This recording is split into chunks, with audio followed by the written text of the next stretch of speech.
Hello and welcome to Too Fast, Too Forever. There's all kinds of family. We chose this one. This is episode 324, Titanic from 1997. I'm Joey Lewandowski. I'm Joe too, and this episode is brought to you by NVIDIA. And their NVIDIA Titan X featuring the NVIDIA Pascal architecture is the ultimate graphics card. Whatever you're doing, this groundbreaking Titan X gives you the power to accomplish things you never thought possible. Shout out to NVIDIA. Well, shout out to NVIDIA and welcome to Too Fast, Too Forever. With us today, he has been on the show before. You know him, you love him from his data-driven everything, his newsletter, Numlock News. And the reason he's on right now is because next week, I'm very excited about this. Joe, you know I have a book podcast. Yes, you do. A lot of books. And this guy is another author for the pile. His book, You Are What You Watch, How Movies and TV Affect Everything, is out next week. With us, once again, cool. Either, depending on who you ask, Walt or Walter Hickey. Hello. Hey, how's it going? Thanks again for having me. This is always fun. I have a bone to pick with you already, because I was saying before we started recording, I'm like, are you Walt or are you Walter? So on the cover of the book, yes, you are Walt. I am, yes. But on Amazon, it says by Walter Hickey. So really? There, no. It doesn't make any sense. Follow the author, Walter Hickey, by Walter Hickey, author. On the cover, Walt Hickey, and then right below it, worthy brag, winner of the Pulitzer Prize. Thank you, yes. Yeah, I'll have to investigate that Amazon situation. Again, like, I go by either, I go by both. It's not like there's a rival Walt or Walter Hickey who's trying to muscle in on my turf right now, so... yeah, thanks again for having me. You're the only one in our hearts too. And thank you for being here. So before we talk about Titanic, which I don't, everybody knows what Titanic is. I'll get into the background, whatever. Can you talk about the book? Because as soon as you announced it, because I've been reading Numlock News for years, it feels like probably. And obviously I love movies and TV, but what is the book about? Because I honestly, this is going to sound strange. I don't know what the book is about. I just know that you wrote it. It's about movies and TV. I'm just like, that's all I need to know when I pre-ordered it. So I don't know what I'm going to read, but like, what is the book about? Oh, you're in for a treat. So the book is a lot of an outgrowth of a lot of the reporting I was doing at 538. The stuff that I'm continually interested in, which is essentially the role that movies and television have on the world. I have always kind of taken a data eye to this kind of stuff. And the long and short of it is that this book is about all the ways that pop culture manifests in reality, whether it's how you physically react to consuming a film, whether that's your nervous system or your bloodstream or just the various biological manners in which your body experiences a movie. It's about the ways that can have effect on a person. That can be people who decided to become doctors because they watch ER, people who decided to become paleontologists because they saw Jurassic Park, people who saw a role model or maybe representation in an area that didn't necessarily exist before. It's also about just kind of the ways that we can track these really cool reverberations that pop culture has on the world as a whole. This can be something as basic as, after 101 Dalmatians gets re-released, all of a sudden Dalmatians go from being a rather unpopular dog to being one of the top 10 fairly overnight, affecting the lives of hundreds of thousands of dogs. Mm-hmm. And so it's how tourism could spike in New Zealand after the Lord of the Rings movies. It's all these different stories that you've probably heard in one way or another, but in this book, building a case for why pop culture, movies, television, we spend so much meaningful time with it, and it really ought to be treated with the respect and the understanding of the impact that it can actually kind of have on us. Now, do you have a chapter in this book about how after I saw the movie Chef, I went out and ordered a grilled cheese immediately? Not that specific anecdote, but I am also very much obsessed with like different trendy things that happen after you see them in movies. You see this with fashion trends a whole lot. My favorite one is name trends, which are just such a very obvious, yeah. Like there's a chart in the book that I'm sure it's been circulated by this point, but basically you can kind of just draw a line down, a dozen or so names of like before and after Luna Lovegood was named in Harry Potter, and how it goes from being Bella, all the Bellas from Twilight. All the Bellas from Twilight. We're starting to hit it. Like we're starting to hit that 18-year point. Yep. That we're going to get Khaleesi's in like 4 years, right? Yeah. Like all the Emmas after Friends. You want to talk about yes. Khaleesi's? It's not going to be Khaleesi's. It's already Arya's baby. If you look at the baby names chart, Arya's are off the chart. But I'm saying we're going to hit the point at 18 where they like start becoming professional athletes and stuff, and then you're going to start seeing them like newscasters and athletes, and that's when I'm like, oh shit, that's what they were all doing. And there's Drogo with the pass, and then it's yeah, 100% exactly. But yeah, I mean, just the fact that you already kind of like pick up and down, it's like, this is stuff that we know happens. This is stuff that we realize has a reverberation in society. And the book's argument is basically that we are drastically underestimating the impact that this has on us. We are not giving it enough attention and due respect. And I think it's full of over 100 data visualizations and graphics that I think everyone's going to dig. So yeah, I mean, we can talk more about the book later. I would like to talk about a boat that tried to do something very, very important and accidentally did a different important thing. I learned. Okay, yeah. I have one more question about the book, and then we can talk about Titanic. But I bought the Kindle version because even in spite of like you can see the books, like that's only like one of my few bookshelves. But like I just like my wrists are like, oh, I'm too weak to read an actual book. I need to push a button. Like, do I need to read this on the iPad? Like, is color going to matter for the visualizations, or is black and white? Okay, so this thing sings in color. I got the early galleys, which are like the first versions that they print out, and they basically like have the texture of like manga. Basically, I don't know if you buy any manga. But like it's like, like quick kind of put together, and like it looks great in that format, don't get me wrong, but like when I finally got the full color copy, it's something else. It is awesome. A book. I worked with Heather Jones, who's a data visualization expert, and she and I worked on these really just kind of gorgeous charts that I think people are going to get a kick out of. So yeah, definitely get it. I'm excited. So now let's talk about that Dangle boat. So okay, you said there was a transition, something you said a little bit ago that was going to transition. My favorite fact about Titanic, you said something about like the things like people underestimate the impact of movies or whatever. It's not exactly that, but my favorite fact about Titanic, and I found this out on the With Gorley and Russ podcast, is that Titanic changed its release date so as to not directly compete with Scream 2, which in retrospect seems hilarious. Like, Scream, great movie, cult hit. We love Scream. Spawned a great franchise. We love Scream. We stand Scream on this podcast. But Titanic, which is historically one of the most successful anythings of all time, was just like, I don't know about Scream 2. Let's push back a week. And that is just so funny to me, knowing like this movie cost more than the boat, but also made, 11 times its budget. Like it's insane. But like my favorite fact about this movie isn't really even about this movie. It's just that James Cameron and company were like, Scream 2 might mess up our flow. Let's move back. I tell you what, this makes a lot of sense to me, because the last time that Titanic had an opportunity to divert course and didn't, it went really badly for it. So I saw trivia that said if they had hit the iceberg head on, it would have been fine. I don't know if that's real scraping. Enough, but maybe yeah, they wouldn't. Maybe they would just crumpled the front straight on. If they hit Ghostface in the face, I don't know. Before we talk about this movie, though, we have two questions, because Walt, this lap entirely is planes, trains, but no automobiles. So we're doing, even though you pointed out when I brought this up to you, there is a car in this movie, a very important car in this movie. But we're doing movies that are about vehicles that aren't cars predominantly. So the titular Titanic is a boat.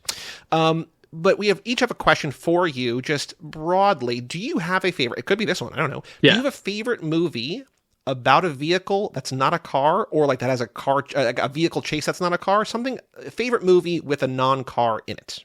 Yes. Wow. Amazing question. I'm going to tell the two that immediately come to mind. Cool. Okay. I'm a gigantic sucker for all the Miyazaki movies that are about planes. So Porco Rosso is my favorite Miyazaki movie, and then The Wind Rises is my other favorite Miyazaki movie. Yeah. And basically the entire conceit that he has that like airplanes are like an expression of man's dreams, and like they are complicated objects that like require enormous technical precision that you can throw your entire life into, and still that there's something fundamentally beautiful about airplanes is a like that hits me right here. And so I love those two movies a lot, and absolutely favorite plane movies, probably favorite boat movies, probably favorite vehicle chase movies. I would any of the Porco Rosso airplane fights. Beautiful stuff. Joe, hit him with your question, please. What is the most interesting, weird, your favorite vehicle that you've ever been in that's not a car that you've been in or driven? My favorite vehicle that's not a car that I've been in or driven. This is such a provocative question, and I really like it a lot. I think that there's fun New York City transit stuff that I think you have to do at some points. Like you can take the There's the tram that connects Manhattan to Roosevelt's Island.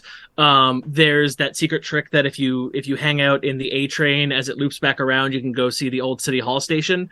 That has been since closed off since the 20s. Like, I think that there's like, I think that like New York City Transit that kind of takes you to a place that isn't a weird, like a place that you ought to go is some of the fun stuff. Like you can take just like nobody takes the train all the way out to the Rockaways, but you can. Like I feel like kind of using the system like that in almost like the kind of like urban explorer kind of style of experience rather than, you know, simply using it as a transit option, which I know is like a twist on your question, but I feel like every time I've done that's really cool. It like takes you to a place like in a mindset in like a city in a system that you like really kind of fundamentally understand and use potentially on a day-to-day basis, but like are able to kind of have a better time doing. Like how many commuters are doing these weird things, right? Like none, you know, like, you could exist your entire life working. Yeah.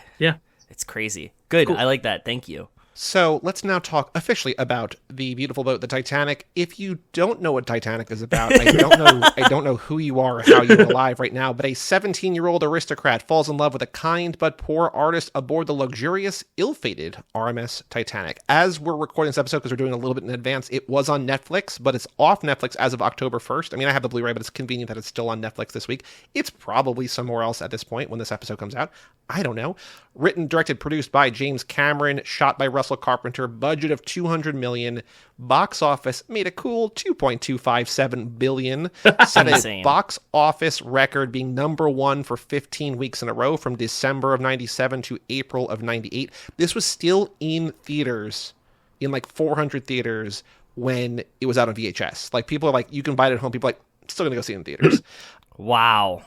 I was surprised. I was saying to you, I think, Joe, there's stuff like peripherally that like surprise, like not things about Titanic don't really surprise me because I'm just like, yeah, of course. But like 88 on Rotten Tomatoes, but only a 69 by audience, which I feel is low. Yeah, I don't know. Weird. Maybe that's boys who don't like romance movies. I guess. And the consensus calls it a mostly unqualified triumph for James Cameron. I'm like, mostly unqualified. All right. That's a qualification. Metacritic of 75. Yeah. That is, yeah, that's specifically a qualification. A qualification, unqualified triumph. Yeah, I don't know. I have some trivia, but before we get to trivia, Walt, I don't know if you know, but there is a feature on IMDb called Crazy Credits. Do you know about Crazy Credits? I am familiar with Crazy Credits, yes. So we thought these were going to be the coolest things in the world, and then we were routinely disappointed until we got to like Airplane, where we're like, oh, this is actually what it's supposed to be for. I will let you know, there are 4 Crazy Credits for this movie. From what I remember, they're terrible. But here they are, Crazy Credits for Titanic. Number 1, Joe, I hope you're ready. This is maybe the craziest credit we've had so far. This boat sinks? No, that's not a crazy credit. That's just trivia. In the final credits, the name of musician Ian Underwood. Okay. I need to pronounce this right because this is the whole point of the trivia, or the crazy credit. Musician Ian Underwood is incorrectly reported as Ian Underworld. Isn't that crazy? They got his name wrong. At least that's like not describing the credits to us. So I'll give them. 26 people found it helpful. 2 found it unhelpful. I wonder if Ian Underwood wrote that crazy credit in there himself. He definitely did. Probably. Yeah. Number 2, there are no opening credits after the title has been shown. Crazy. 48 up. I think I'm beginning to get the game. It's so disappointing because I saw Crazy Credits. I'm just like, what could this possibly be? And it sucks. Always sucks. Always sucks. Number 3. Although a co-production between Paramount Pictures and 20th Century Fox, only one of the logos appears at the beginning, Paramount in the US version and Fox in the international version. Yet, ironically, Paramount is mentioned first in the international credits, while Fox is mentioned first in the US credits. That is so crazy. That's not even ironic. That's no. That also makes sense. That would make sense if like you get the one and I get the other. Like we do the Lennon McCartney, McCartney Lennon. Like you're right there with us. God Picking up on it perfectly. The final crazy credit on Domestic Prince. Keep in mind the trivia we just heard. Okay, on Domestic Prince, the Paramount Pictures closing logo is not seen. Instead, the final credit reads, produced and released by 20th Century Fox and Paramount Pictures. On International Prince, the final credit reads, same thing again, produced and released by Paramount Pictures and 20th Century Fox, 9 up, 3 down. Same exact credit, same exact detail, rewritten Weird without Lear. the irony, but like it's not like there's this movie has more trivia than any other movie we've ever done. It's like 450 things on IMDb.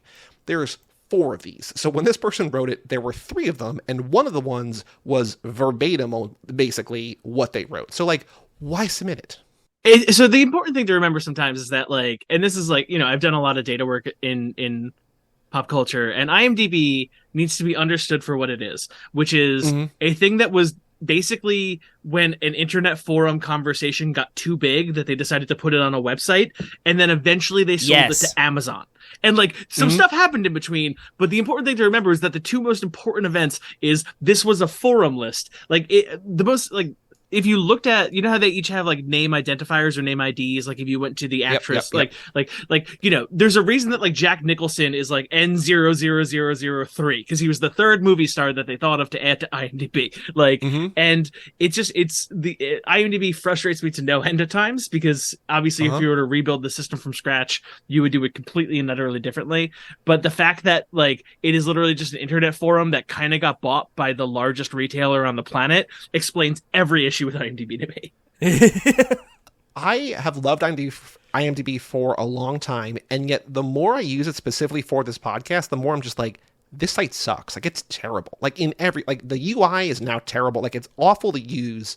But now these features, I'm just like, none of this makes any sense. Stop. Like, it's Walt basically just a explained wiki why. that sucks. I know. I'm just saying. It's nuts. The more I use it, the more I hate it. I will say again, like, just if you have a spare afternoon and you truly want to waste some time, look at the first 100 or 200 actors that they added to IMDb. Well, they do it in alphabetical order. Yeah, it's like Fred Astaire. Yeah. And like, it's very clearly just like, no, this was an internet forum thread of let's name some guys that got really out of hand. Like, it's very funny. So the only there's so much trivia. I didn't pull a lot of trivia about this because we don't need to know trivia about the movie Titanic, but James Cameron went on 12 dives to the real Titanic himself, and he became obsessed with it, obviously.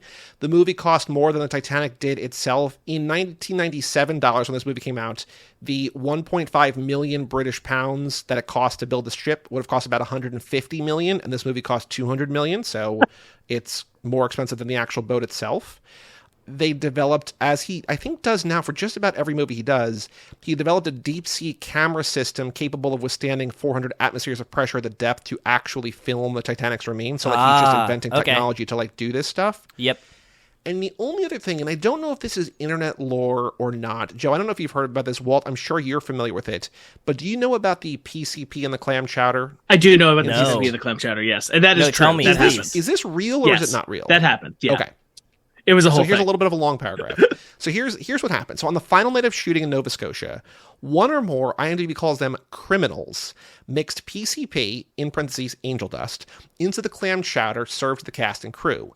80 people got sick, 50 were taken to the hospital. 87-year-old Gloria Stewart was fortunately spared because she had dined elsewhere. They originally suspected shellfish poisoning, but when James Cameron saw a crew member demanding to see a priest, the director of photography leaving a conga line, and the AD talking over a walkie-talkie to Cameron while looking right at him, he realized the chowder had been spiked with hallucinogenic drugs. In absence of a purging agent, he forced himself to vomit before it took full effect. His bloodshot eyes afterwards frightened other crew members into thinking this was another side effect of the drug. Bill Paxton said he felt listless for weeks after the incident, even though it only lasted a few hours. The culprits were never caught. Some disgruntled crew members who had been fired were suspected, but Cameron himself always believes it was an ex-crew member who had an argument with the caterer and subsequently poisoned the chowder to get the caterer fired as well. That's an insane story. I didn't know that one at all. That's crazy. Also, who has that much PCP that you got like 80 people fucked up? How do you get that much PCP in Nova Scotia? Like, yeah, that's what I have logistical questions here more than anything. Also, the disregard that the possibly like old lady could have eaten it is just like, that's what always scares me about like even like spiking punch. Like, you don't know like what old person could like take a, but PCP, that's like a wild step to make. You know, this isn't like edibles in the thing. Like, you're getting there, man. Whew. It's very funny. So, like, it was one of those things where I'm like, this is so crazy. Either it has to be true or there's no way it could possibly be true. And so I had heard about it before this, but I'm glad that Walt was able to confirm it. So talk about the movie itself now. When I gave you the list of movies we were covering for this lap, this is a movie that like everybody's seen, a lot of people love, but you jumped to this immediately. What about this? What's your history with this movie? What do you love about it? Why do you want to talk about it? You and Titanic, wherever you want to begin. So on a personal level, I really like Titanic a lot. Titanic I saw at a rather young age, arguably too young, because my grandmother showed it to me when my parents were out of town and I was just staying with her. And so it was like a very formative like movie memory. And like That's the joke, cute, yeah. And the joke is that, like, you know, obviously the scene is like fairly renowned for it having, Kate Winslet in a scene with, like, you know, full frontal nudity on that. And my parents were always just like, how could you do this to it? Like, I mean, I'm so shocked that you showed this to like a 10-year-old or an 11-year-old or whatever I was. And then, like, you know, 2 decades later, I'm getting married to a man in about 2 months. And so, like, it didn't cause too many problems. But, like, it's just a very like nice film for me. It's a film that I think really kind of expanded my doors of understanding of what a movie could be. I think it's like epic in a way that a lot of movies do through violence, but this really just kind of does through its ability to kind of hold your attention to make you care. I think that there's like, and like, because, you know, I've seen this movie a million times. I took some notes while I was watching it. I think that this movie pulls off so many fascinating little magic tricks that make you care more and more about this and make the movie really mean so much, where you like if you're really paying attention, you can see how much of it is setting itself up in a way that it pays off for you in a way that you only subliminally realize. You don't realize it consciously totally all the time when you're watching it. But I think that it's just such a well-crafted magic trick that it just has such rewatch value and is such a valuable like film that I don't know. I really just kind of come back to it as like it's arguably like the triumph of populist cinema. I think that James Cameron does stuff with people's attention that nobody's really kind of done it quite as well since. I think that the fact that this plays to all ages, all demos, and like everybody still has a place for it is just something that you really don't see anymore, and kind of an understanding of what audiences desire and like that is super rare. And I don't know, I like it. Also, again, it looks like he sinks a fucking boat. Like, let's be 100% clear. Yeah. Like, in any movie today, I'm aware of the special effects that are going on. Obviously, they look magnificent, but like, you can't watch this movie and like, it looks like he just built and sank a boat, because that's kind of what he did. Like, anyway, I know that that's a bit of a ramble, and there's a lot out there, but like, it is just truly, I think, like a really powerful film that resonates across lots of generations, and I think still has a lot of watch power even after a lot of watches, just because if you're really kind of watching what James Cameron's doing, it is a steel trap. Like, it is perfectly constructed in a way that is compelling. So you're a little younger than us. You didn't see this in theaters on its initial run. Your grandma showed it on VHS. Have you seen this in theaters since? Because they re-released it a couple of times at least. I've seen it once in theaters a couple of years ago, but it wasn't like a big IMAX thing. I would go in a heartbeat if it was like any of these kind of large format screens. But yeah. Because I think they made like a big push, I think last year leading up to Avatar 2. I think there was like a big kind of remaster release in IMAX or something, which seemed like a big deal. I saw this in theaters when I was like 9. I remember my parents trying to cover my eyes during that scene. And I was like, nope, I'm looking at this. These are my first movie boobs. I'm not going to have you ruin them for me. But Joe, did you see this in theaters? I know so this was, I also want to let the listeners know, this was Joe's one movie pick this lap. He's like, Titanic. This is my, cool. Amazing. Yeah. No, I hadn't seen it in theaters. I was like, think that I was just like a hair too young. I do remember that as soon as the VHS came out, the 2 VHS set, I got it pretty much like as soon as it dropped. And for some reason, our group of parents in school had just like decided that all of the parents didn't care that there was nudity in the movie. Like, they had just come together and they were like, we understand there's nudity in it, but like Walt said, like, there was such like everybody wanted to see this movie, and it was like so big, and everybody that had seen it was like, it's just a little bit of boobs somewhere. so they had all just like kind of like commiserate, like talked amongst themselves and decided that it was okay. So they just like let me run free with this VHS set, and I was like, this is awesome. So yeah, I think my first experience with it was watching it on the 2 VHS set. I don't know if I watched it with my parents maybe the first time. I don't remember, but I had watched it a couple times then. And like I'll put it on in the background, but you know what? This is like probably the first time in a very, very long time that I sat there and like watched and paid attention and watched it the full way through this time. Walt nailed it with I can't believe how many movies do you see come out today that have just generational appreciation, right? Like Walt watched it with his grandma. Like you watch it with your parents. You could watch it with your kids. Like it'll still hit every single demo. It's crazy to me that like you just don't get movies that appeal to every single person on the planet like this anymore. No, it's James Cameron and Steven Spielberg, and like that might be the end of the list, right? And also, and it's not even all of their movies, right? Like it's like. I mean, you know what I mean? Like somebody might be like, oh, Avatar's not for me or something. Like Titanic is like every single person is like, this is it. We'll watch it. By the way, I love the mental image of like a PTA meeting in 1998 where people are taking the vote and being like, are we just cool with Titanic? Can we just They're like, it's just a little bit of boobs. I saw it. A little bit of boobs. Yeah. A little bit of boobs. That's what I imagine happened. Like, look, I mean, today with the internet, like people are seeing things that they shouldn't be seeing in a way earlier age and way more graphic. Like, I feel like if you're going to be introduced to boobs at too young of an age, like this is like a this is a perfect movie, the perfect movie for the it. most tasteful possible way, the most tasteful tender, possible way. It's loving.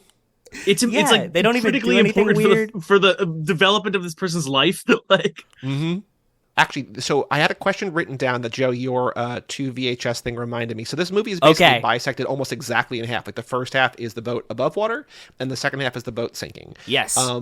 Do you guys have a preference between, if you're able to even to distinguish, do you have a favorite half? Do you like when things are going well or when things are going poorly?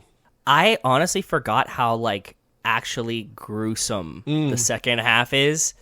I'll take the first half. It's like fun and whimsical, and she like. For me, like I like the second half is very important, but like I could do away with the second half and pulling at the heartstrings at the end and stuff like that. Like blah blah blah. We could skip through that for me.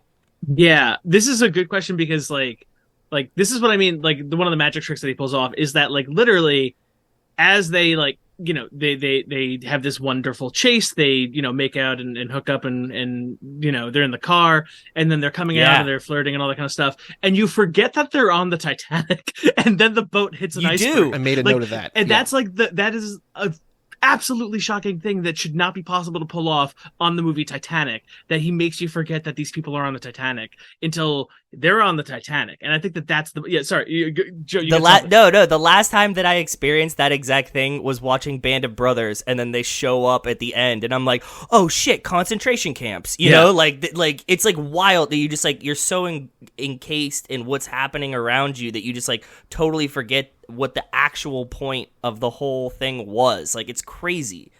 Yeah, it completely makes you think that you're like and like that's nuts. Like, and so I would say my favorite is the second half, and we can get to some of this more later. But like that is when I think that like the first half is excellent and it's whimsical and it's fun and it's on its own. It's a fantastic movie. I think the second half of this movie is when all of the promises made in the first half come to fruition, and the feeling of watching Absolutely that happen fair. is it's otherworldly, you know. I think so. The other day for the first time I watched Piranha 2: The Spawning, aka Piranha 2: Flying Killers, much better title. But this, if you don't know, is James Cameron's first movie, came out in 1982, a sequel to the movie Piranha. It's not good, but it's fun. And I was like, man, this guy loves water, because like Avatar 2 was all about Way of Water. Titanic, and he also did The Abyss. Like he does like, and so I'm thinking like, man, this guy just loves water.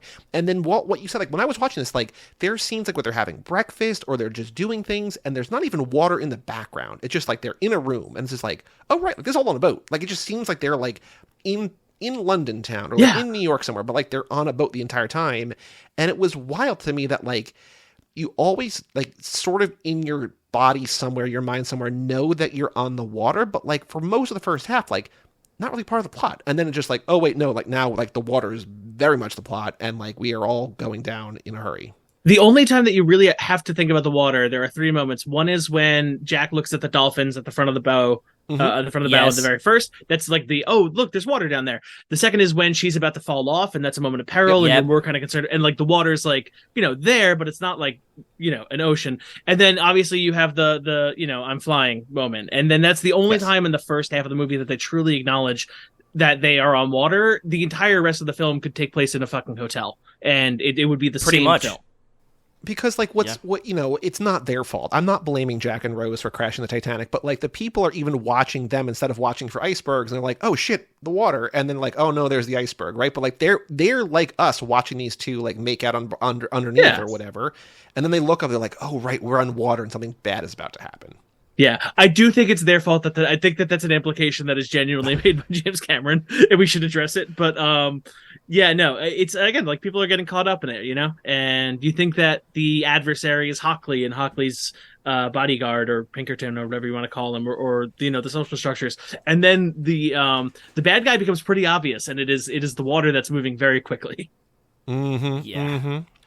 I will once again say I think this movie is just about perfect. As IMDb or as Rotten Tomatoes called it, it is a mostly unqualified triumph.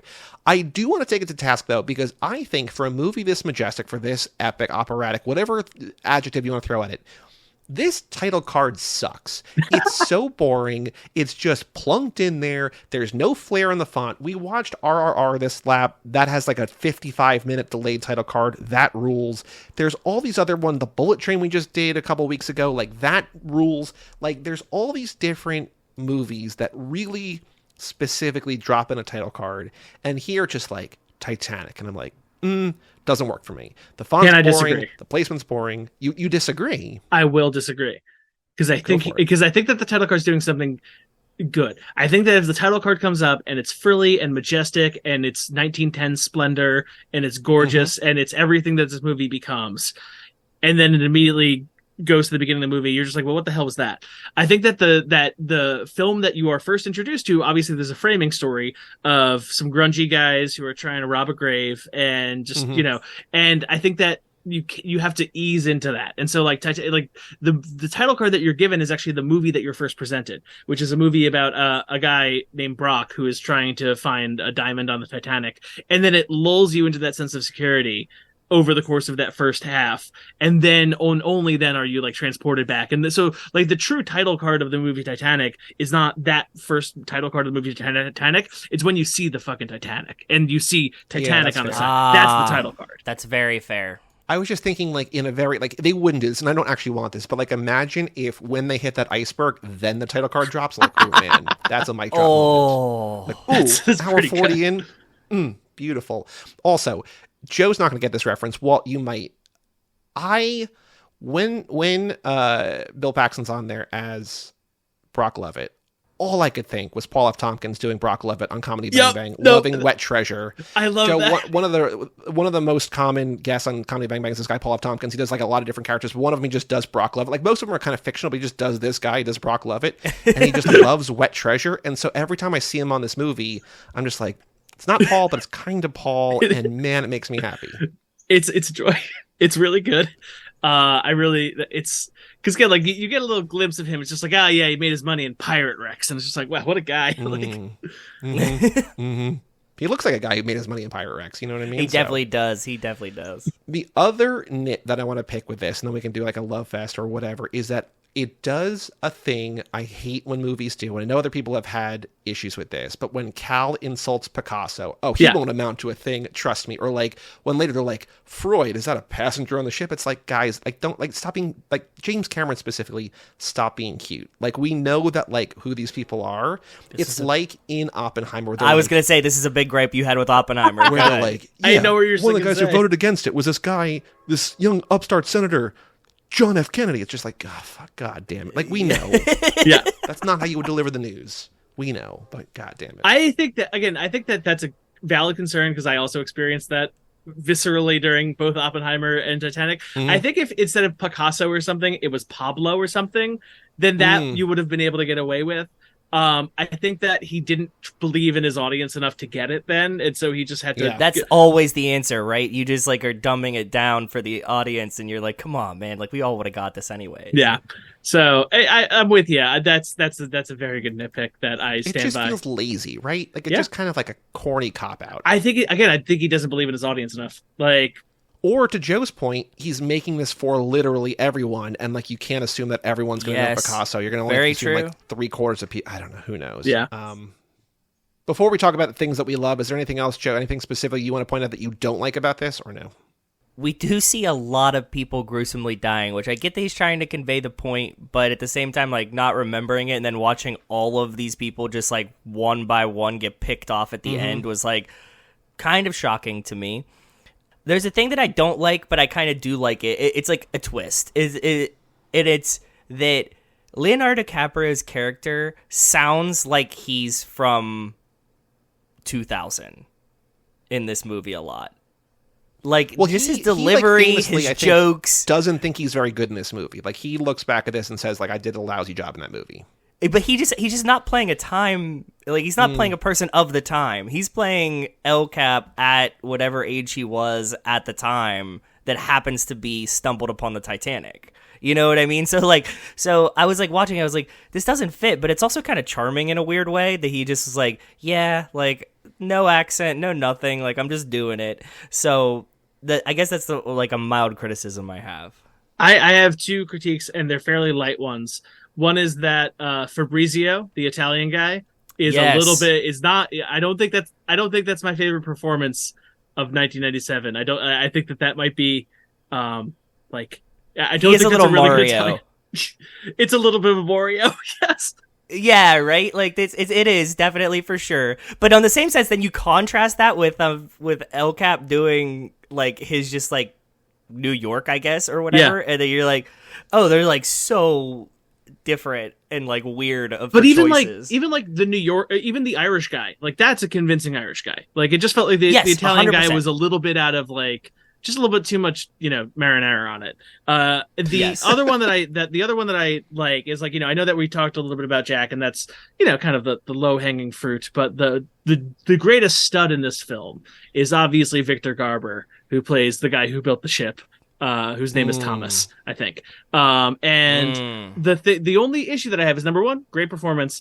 Number two, it's just a little weird how often he's hanging out with Rose, and it's a little often like it's a little peculiar how he's like, "That's right, Rose, you did the sums in your head. Well done." Like, I don't think that they do enough work to adequately convey why these random aristocrats from the United States are friendly with what I believe to be an Irish shipbuilder who was involved in developing this particular thing. It just doesn't seem like the kind of relationship that would pre-exist.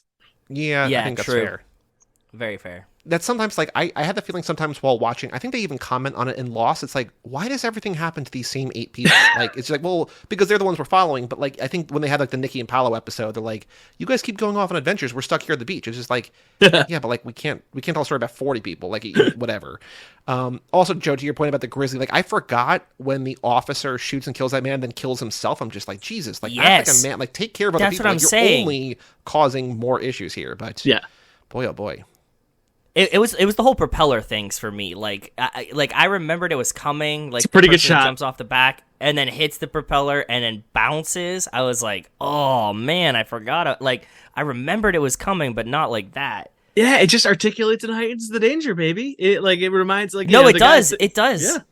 Yeah. He's like, no, this is dire. People are dying. Like, and that's it. And you're right. Like you were saying with the setup. Like when he like tells the fun time story of how it happened to her at the beginning of the movie, and she's like, yeah, well, it happened a little different than that when I was there, right? Like it's the same payoff that you're getting there. So I can see why it's done, and like it's good. It was just like, oh man, I forgot how much there was in here. So with all of that out of the way, do you have a favorite scene in the movie, Walt? Or favorite moment, or favorite interaction, or favorite anything? Scene. Wow, this is good. I mean, or when you think of this movie, like what do you think of? I definitely think of, wow, what a good question. Like I think the one that works the best for me is there's that dinner scene where Jack is put on the spot. He has no idea what he's getting into. Molly Brown sees that he looks like a deer in the headlights, even though they didn't have headlights then and probably had a lot of the deer. And she basically takes him aside, does a nice thing. And like, I think, takes a bet on him. And I think that like the dinner scene kind of gets like, people are very much paying attention to like, oh, the aristocrats are being mean to Jack, and Jack is trying to, articulate himself and acquit himself. And I think that like, if you watch it normally and like, you're not really kind of paying attention, you just kind of see that being like, oh, like they're having an argument. But like, I think if you genuinely kind of listen to what Jack is saying in that scene, and like he actually espouses his philosophy of just being like, listen, like life is, you got to take it day by day. Like there's something about that I think is the entire crux of what Rose is about to embark on. And it's easy to miss because it's just like a dinner conversation. But like the thesis that he argues for over the course of dinner is the, like, you know, you do your life is not on a railroad track. Your life, you can do whatever you want with it. You can do adventures, and you give up this thing. It might not be worth it, but you'll have to make some sacrifices, but you'll be happier in the end. And I think that like that is such a crucial thing that, like, even though if you don't consciously appreciate that's what he's articulating the thesis of the film, like your brain does. And the, like, there's like a really, like, there's two moments in the movie that I think are just like essentially where Rose makes her decisions, and they're both kind of the same shot where it's just like a big full-on shot of her face. And one of them takes place a moment after that scene, where basically Jack has given her the, like, say, hey, meet me here at this time. And make it count, yeah. Rose just kind of looks at a girl, like a very young girl who's like folding a napkin, and is very much, she probably, you know, sees herself in her, or like this rigid system that kind of forces people into this aristocratic life and deprives them of choices. And then like there's like a full, like, it really just cameras on Winslet for a little bit, and you can tell that something has changed as a result of this dinner and this interaction. And like I just think that is like one of the Rosetta Stones for this movie, that it's just like, okay, no, like this is a story about how somebody can help you become the person that you need to become. And that was like the first step that she took to doing that. Love it. That's Beautiful. awesome. Yeah. Joe, I like the scene Joe, immediately. follow that up. No, I was going to say, I like the scene immediately after that they show you that like the aristocracies try, like they think that they're having fun by having these dinner parties and stuff like that. He's like, you want to see a real party? Yeah. And then she gets to have, like, experience real joy and happiness in like a place that like you wouldn't, they act like it doesn't exist in. Yeah, he delivers. Yeah, like he delivers, but like you see them and they're like, oh, they may be poor, but like they're having way more fun than everybody upstairs was. Like these people are like genuinely happy. They look happy. They're smiling. She laughs. She smiles, which you didn't see in the whole dinner scene. So I don't know if I have like a favorite part overall. It's like a bunch of tiny pieces of Leonardo DiCaprio being very, very charming. Like what I'm thinking of in my head is when he shows her like the drawings for the first time, and she's like, "Oh, who is that?" He's like, "Oh, she was a one-legged prostitute." You know, like it's just like, it's such a funny, real answer, and like he just delivers it well, and they both seem surprised at it, and like they have good chemistry, and I like that part of it. So I think like Leonardo DiCaprio's character is probably one of my favorite parts of the movie. There is a moment, well, we did this on, I was a guest on Wistful Thinking when that show was still around, they covered this, and both of them, Kara and Jordan, who've both been on the show, got lost while recording the podcast because they were just watching a gif of him toying the cigarette around his mouth. He was like it was, yes, he's like mouthing a cigarette, and like they looped the gif so like it perfectly just like endlessly, it's just him, and just like even like not speaking, just like embodying Jack. They're just like, this is captivating. Yeah. One of my favorite scenes, I don't know if it's my favorite scene, but I love the scene where he's teaching her how to spit off the side of the boat, because like that's like kind of like the first crack in her veneer. And she like has like a really terrible spit, and he's like, no, come on, like actually spit. And like as she actually spits, like all the people that she knows and like would look down on her for this like walk by her. And I think it's like that's like the first transition from her being like aristocratic to not, or whatever. And I just think that like very simple, like, hey, let's spit up, because what's more fun than spitting off the side of a boat? Nothing. Like every time I'm on the edge of a boat, that's the first thing I want to do, right? Mm-hmm. It's crazy. This is what I'm saying, where like this movie is perfect. It's a steel trap, because why is that scene so necessarily important? It's because, you know, in Act 1, Jack teaches her how to spit. And then in Act 3, when Hockley tries to grab her, what does she do? But she actually spits directly in his face. Mm-hmm. And so obviously she's the one who chose to do that, and she's the one who has the power to do it, and she's the one who like did the action, and she wasn't being saved by it. But like Jack showed her the manner in which she could be saved, and you know, the lesson that she picks up in Act 1 becomes a really pivotal moment for her in Act 3. Insane. And the movie's just it like, again, I have a list of them. I will read them later. It is just like, this movie is such an elegant thing where so much of the payoff in Act 3 is just clearly laid, just coursing through the veins of this movie. Which is hilarious because Joey and I talk about this all the time. We watch a lot of movies that will set up a premise that just goes nowhere and dies. But like you're right, like every single one of these has a payoff at the end. It's crazy. Like it's become like a running joke and like something that people don't think I'm serious about, but they're like, "What's your favorite movie?" I'm like, "It might be Paddington 2." They're like, "Why?" I'm like, "Because everything that movie does sets up or pays off. Like every single thing gets like it's just like this is how you do it. You tell a story well. Like it's like they're not just doing this because like she's not just learning to swim because like that's a character trait. Like she's learning to swim because at the end of the movie she has to swim and do a thing, right? Like it just all these different things, and like that's the difference between like a good movie and not a good movie. And like we watch a lot of good movies, but like Joe's saying, we also watch a lot of movies that are not very good. And it's just you can tell when people know how to tell a story and craft a story. Don't really. I also do like, and normally I don't like this, but I just think it's funny the way that she delivers it. That like I don't really care what happens to fictional characters after the movie ends, but she's just like, oh yeah, Cal got married again, and then the stock market hit, and he put a gun in his mouth. I'm just like, oh, like that's a very like grisly end, but like Cal sucks, so like sure. Yeah, she was like, fuck him. Because she goes like, or so I heard, which is like obviously you checked in on this bastard and you didn't you didn't flinch at the obituary. Like whatever the 1929 version of Facebook is, like let me look up my ex-boyfriend. Oh, he just obituaries. It's obituaries. That's what it was. I have a question that I want to ask, but to get there, I want to run down. So like Walt, as we're going through, we're cataloging the non-car vehicles. Yes. The movies. So I have a few different ones. Obviously, there's the titular Titanic. But Joe, what other ones did you notice in this movie? Because I have a question about one in particular when we get to it. But what other ones did you see in this movie? And if you missed any, maybe Walt could fill in the gaps. I think you got the boat that Bill Paxton's on. Mm-hmm. You got his submarine. I was calling it a submersible because of the submersible. Sorry, that's what he uses. Recent events. And then whatever the thing that has the claws is, I think I count that too, but it's a little bit different than what they're in because it's not transporting people. The ROV, yeah. And that, yes. Helicopter. And then, yes, they fly in with the helicopter. Yes. And then it was cars for me. What else did you get? What did I miss this time? My question is a car that's on a boat a different kind of vehicle? Only if you're using it for sex. That's maritime law. I felt worried for them when he honks the horn. I'm like, dude, that's so loud in here. Like you're gonna get found out. Yeah, Joey, what you're forgetting is that they're running on steam engines, and like the whole boat is probably just loud. It's mostly as honks. fuck. It's just how boats move. Yeah, it's just like the whole thing. Also, they are literally like 1 hour from all dying, so like I think it's gonna be okay. Yeah. But I think it's all the vehicle. Like, because I was... There wasn't that many. No, there's the cars that they pull up. Well, there's the lifeboats lifeboats and the Carpathia.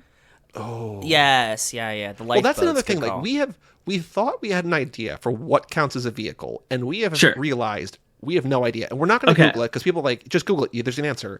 But how would you, without looking it up, how would you define or describe a vehicle? What counts as a vehicle? What's not? You're going to do the, like, what's the ancient Greek philosopher that was like, behold a man, and held up a chicken after being described like 2 legs and talks. What is a vehicle? I think it is a... Like, is a we don't have an answer. We're not going to like scam you at the end. Is a skimboard a vehicle? Yes. A surfboard or skateboard? Yes. Those are skateboard categorically a vehicle. Surfboard is a vehicle. I think a vehicle is a means of conveyance. I think that a zip line is a vehicle. Conveyance is a good word. We've used transportation before, but conveyance is a good word. I was going to throw this out here because, again, it's only in photographs, but I think a horse is a vehicle. We've tried it. We've tried it, yeah. Well, when we watched RRR, Joe said, does one of them carrying the other on his shoulders count as a vehicle? I'm like, I like piggyback rides. Wow. I mean, that's... But no, because a vehicle can't drive a vehicle. But it's not... But is getting a... Are you a vehicle if you're getting a ride on a piggyback? No. You just have the potential to be a vehicle. But that's not a vehicle. Did you mention, did you say zipline? Zipline's a vehicle? I think a zipline's a vehicle. I think a zipline's a vehicle if a tram is a vehicle, and if a ski lift is a vehicle, then I think that by nature wire adjacent vehicles ought to be considered a class in and of themselves. I mean, like clearly gondolas. Even like, you don't even need to be like, I think dirigibles and blimps are vehicles very obviously. And so I don't think that there's inherently a need for mediation with the ground. And so ergo, I think that if the means of propellant is, a winch on one end of a thing, then of course, fairly open-minded conveyance when it comes and to propellants. vehicles. Those are good words. Is a funicular really a vehicle? Conveyance Obviously, helps. a funicular is a vehicle. right? And so Yes. We've faced pushback from listeners and from other guests that they're just like, that's not a vehicle. I'm like, these need to be vehicles, otherwise movies that we're covering don't count. And I need a bicycle or whatever to be a vehicle. And they're like, it's not. I'm like, well, it is. So you are, I think, like us, the most open-minded when it comes to what could be a vehicle. Like Joe and I fight about every single thing on this podcast, except for this. We're both like, yes, everything's a vehicle. Yeah. Pretty much everything. I think and people are like, no, it has to be able to contain a person. It has to be able to convey a person from one area to another. And I think it has to have an explicit purpose or an intention to be that. So for instance, like if you are, I don't know, in a kung fu movie and you fall on a shingle and you skateboard down, or like if Legolas rides a shield down a thing, that's not a vehicle. That's improvisational thing, making something that is not a vehicle behave as if it were a vehicle. I think that there has to be an intent for it. And I would count horses for this, even though they are animals. But is a fireman's pole a vehicle? No, because a fireman's pole is mediating your relationship with gravity. And as a result, a fireman's is a parachute a vehicle? I don't think so, because I think a parachute is gravity a vehicle? No, but now like you have like a sail, like a wind sail, like a what's the thing that you fly on that you hold? But that's designed to get you to a specific place. Where a parachute is designed to like get you down in a manner that is safe, I believe. I would take parachute as a vehicle, by the way. I mean, I'm not super married to that. A parachute's not a vehicle because a parachute can be the thing that slows down a spacecraft, which is a vehicle. So the parachute is a feature. So what I'm picking up from your description here is that vehicles allow you to go horizontally. If it only allows you to go vertically, it's not. Like, that's gravity. So, like, parachute goes down. Bungee jump, no. Bungee jump, no. Because bungee jump, in the best case scenario, you end back exactly where you start. Exactly. I dig it. We made some grounds here. Good. I like this. Conveyance. Yeah. Conveyance propellants. Anyway, back to the 5th highest film of all time. You mentioned her before. Is it down to 5 already? Endgame, Avatar 2. Avatar 2. Endgame. Is Infinity War? No, Force Awakens beat it, no? I don't think. Maybe in the... Hold on. All-time, worldwide, top lifetime grosses. Number 5, Force Awakens. Oh. So there's 6 at 2 billion. Okay. Infinity War at 2052. Force Awakens 2071. Then there's a big jump up. Titanic at 2264. Oh wow. Then there's another sort of sizable to Avatar 2. Then a very big jump up to Endgame at 2799, and then another sort of significant jump up to Avatar 2923. Sick. Okay, that makes a lot of sense to me. Dark horsey kind of. Barbie at 14 at 1427. I think Barbie already has legs. They're not putting Barbie out in 4K until February. This thing's not leaving theaters. Nuts. Wow. That's going to creep toward 2. I don't know if it's going to hit 2, but like it might pass Jurassic World in 8th at 1671, become 8th all time. Yeah, I could see it. I take that bet. I'm on board. Very cool. Can we talk? You mentioned her before in the dinner scene, but Kathy Bates does not have a huge role in this movie, but she's so good in this movie. No small parts. Unsinkable Molly Brown. Unsinkable Molly Brown. As soon as I got the Leonardo DiCaprio is one of my favorite actors parts of this movie, I was thinking, fuck, I can't believe I missed saying Molly Brown is one of the best parts of this movie too. She's amazing. She's great in every scene. I think that she's like, very much like, none of this movie's about somebody saving Rose, and I think that's kind of the thing that you have to buy into about this movie is that like she's actively choosing to save herself in a lot of this, and so much of it is just a few people around her who's really helping her get there. And Paramount obviously is Jack, but I think that like, if you ask Jack who was the one who helped you most over the course of your time on Titanic, he would absolutely say Brown.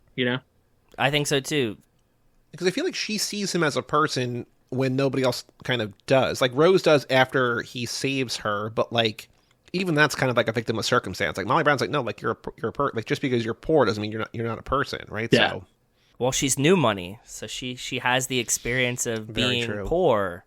Do you guys like? This is not the Molly Brown thing, but do you like the framing device of elderly Rose beginning and end and sort of dropping in narration throughout? Because I kind of go both ways on it. Like I kind of like it, and I also like don't need the voiceover sort of speckled throughout. Like it sometimes works and sometimes doesn't for me. The beginning and end, the bookmarking it, I'm down with. The middle, like the pausing to revert back, I don't know how I feel about either, Joey. But like, Okay. if you just had the beginning and the end to just cap both sides of it, I would say like, yes, I absolutely love it. I think I disagree. I think that she is used expertly and judiciously, and like the thing She is, yeah. like the thing that I come back to is like, my view on this movie is that there's like a few moments where Rose makes a choice, and that is basically the choice that will define the rest of her life. And like one of them is at the dinner scene. Another one that kind of comes to mind is I think the one that you're referring to, which is again after the drawing scene. It kind of zooms back out to the middle and reminds us that this is an older lady telling a group of approximately 14 people about her most erotic moment of her life. But I think that moment's like really important just because I think it really reminds us that like the movie really only works because it's a movie about Rose. And the reason that I think that is so important is that like it reminds us of like the first big linchpin of this movie was this drawing, and I think that the drawing is such an important element of the movie, and I don't want to get too far ahead, but like I think that the existence of the drawing is why Rose throws the heart of the ocean into the ocean, because from her perspective, again, like she talks about at the end of the film about like, listen, like nobody ever knew his name. Nobody ever knew he was there. There was no evidence that this guy existed. The only thing that he existed in it was my memory. And also because I had this locket reminded me that this gem was like the only manifestation I had of that experience at that time that connected me back to Jack. And then all these years later, when she's in her 80s, after living the full life that she had always promised Jack that she would live, she sees finally this irrevocable illustration that not only did this man exist, not only did this experience happen, but immortalizing the moment that she, in her own mind, basically says that this is when I became a woman, rather than just a foolish aristocratic girl. And so it takes and affirms what had just kind of been like, yeah, no, this happened to me. This is definitely an important moment to me, even though I have no proof of it, even though I've never told anybody about it. This is really the most important, axis day of my life. And it makes it physical and real again. And in telling the story again, Jack is able to live again. And after that, and she doesn't need the heart of the ocean anymore. Who needs the rock anymore? Yeah. Because like I think that again, like the rock appearing in that painting is for her, it's just like, oh no, like this genuinely happened to me, and this most important event in my life, just even though I have no evidence for it, even though it prompted me to completely throw out what would have been a pretty cushy existence, not only happened, not only is the most real thing in the world to me, but is actually real to everyone around us. And that's like the existence of that, little portrait is, I think, like the moment of the film, and the moment when you see her, like the first thing that she asks when she gets on the boat is, "I'd like to see my portrait, please." And then the only moment that you back out of the Titanic story and the framing story again is when the portrait's being done. And it's clear that the portrait is like a thing that has fundamentally altered her perspective on what Titanic was and what it meant for her. That's nuts. Yeah, I've never thought about that before. That you just, wow, blew my mind. It makes perfect sense.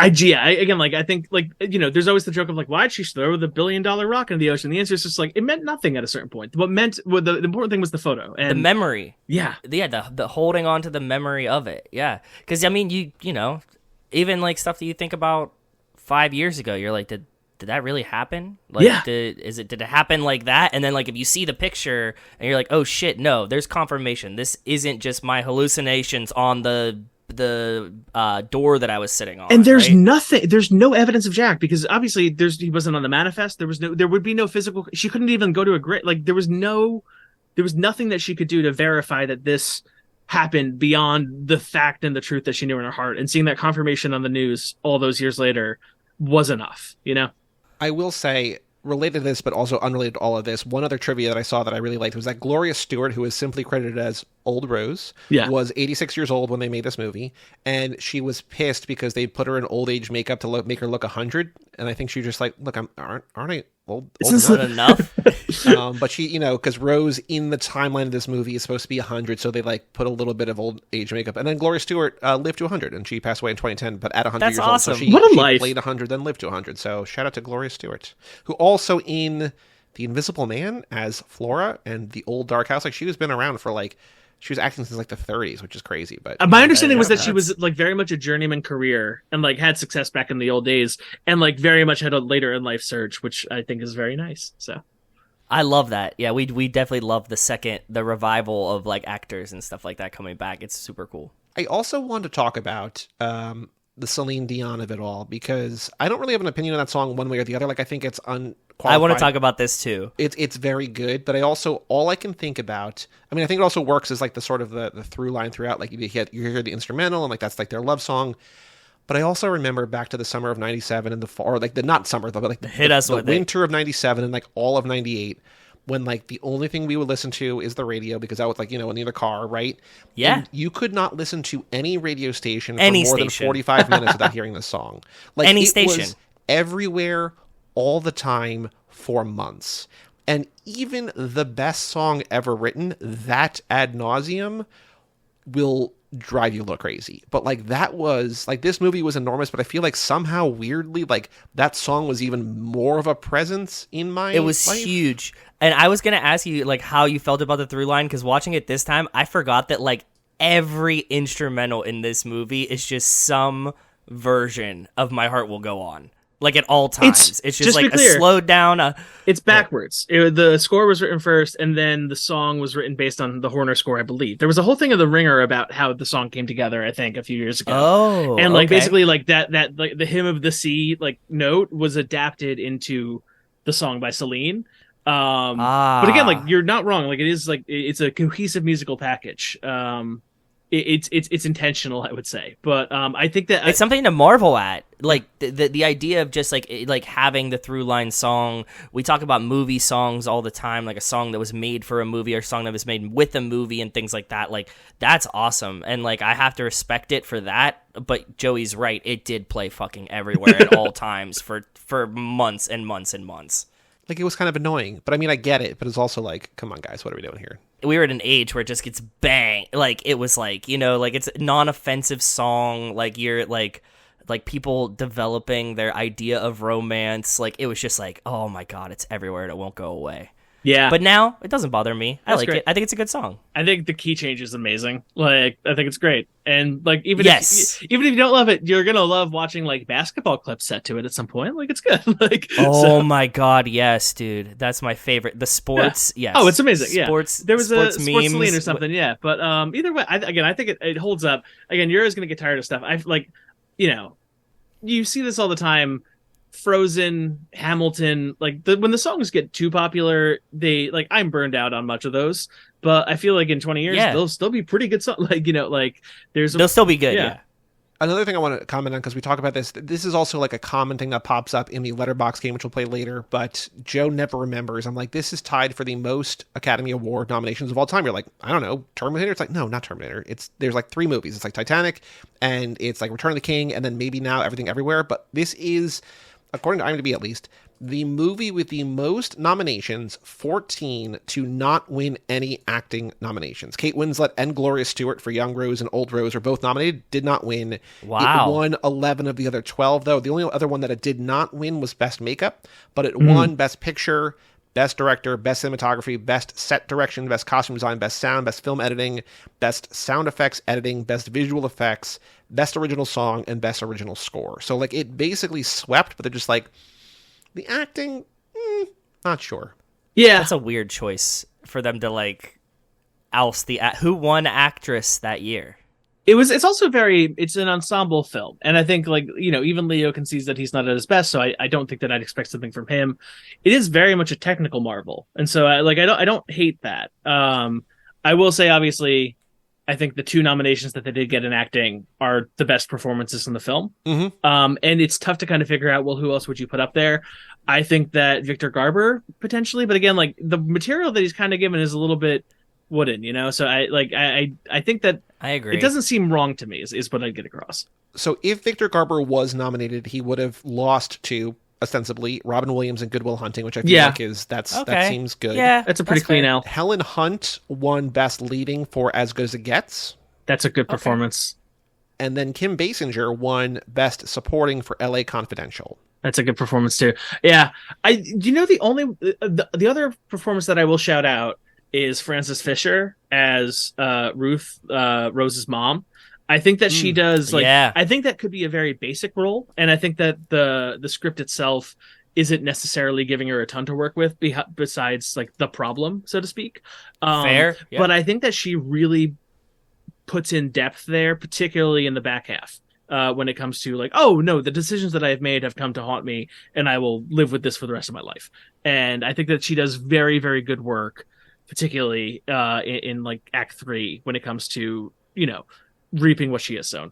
Speaking of her mom and names and generations, I have a question for both of you, because I know I should hate this, and yet almost every time it does, it fills me with emotion. It happened at the end of The Rise of Skywalker, which we don't have to get into if you don't want to get into. But at the end of Rise of Skywalker, they're like, "What's your name?" And she goes, "Rey.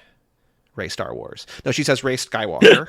And here, they're like, you know, after she like hides from Cal as he's walking by, the guy who's like doing the census is like, "What's your name?" She goes, "Dawson. Rose Dawson." It's like, that's not your name. But like, I still really like that moment. Like, I think it's like, it's very symbolic, and like, it's corny again, but I'm wondering what you guys think of, like, is that too on the nose? Is that too corny or too trite or whatever? Or is it just like, I don't give a shit, it makes me cry a little bit, like, that's fine. Not in the tone of this movie. All of it's corny in a lovely way. Yeah. I love it. Like, I don't fault any of these things. It's so also, for me, no. It's the fulfillment of the promise that she made on the door. It's like, yeah, no, like, I will take the thing that you have given me, and I will strike out on my own. And, you know, I think that in the moment, it makes a lot of sense in terms of like, if you were looking to, you know, take on a new identity, the moment that you immigrate back to America is a pretty good moment to do that.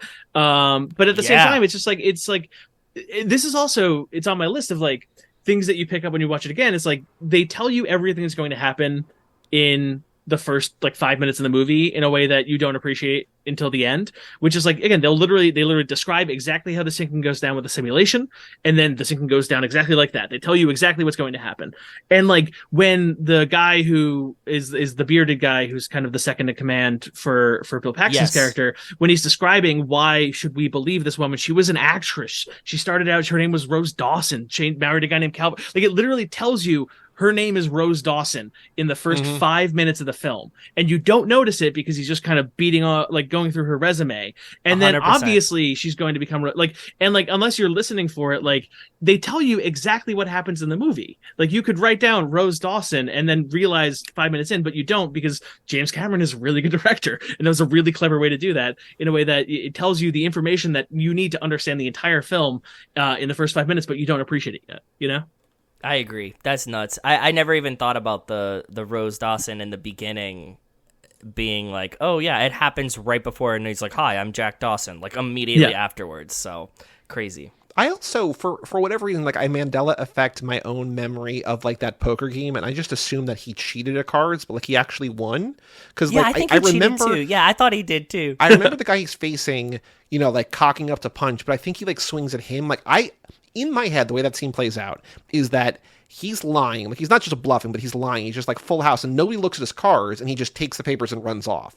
But no, he actually has the hand. Like, he won the game. Like, he actually got on there. But I feel like it almost would make more sense in terms of like making your own luck if like he just got on there illegally. But I don't know. Maybe not. Maybe that goes against it. But it feels like in my head, I'm just like, oh, he shouldn't have been on that boat.